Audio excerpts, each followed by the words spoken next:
যাস না ভাই, আজকে সবে বরাতের রাত, আমায় মাফ করে দে। তুই আমার উপর রাগ করে থাকবি, আমি নামাজ পড়ে আল্লাহর কাছে ক্ষমা চাবো, এটা কি হয়?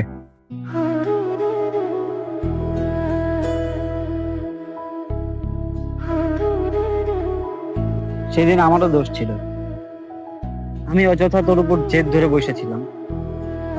তুই না আসলে হয়তো তোর কাছে মাপ চাওয়া হইতো না। আমার মাফ করে দিস।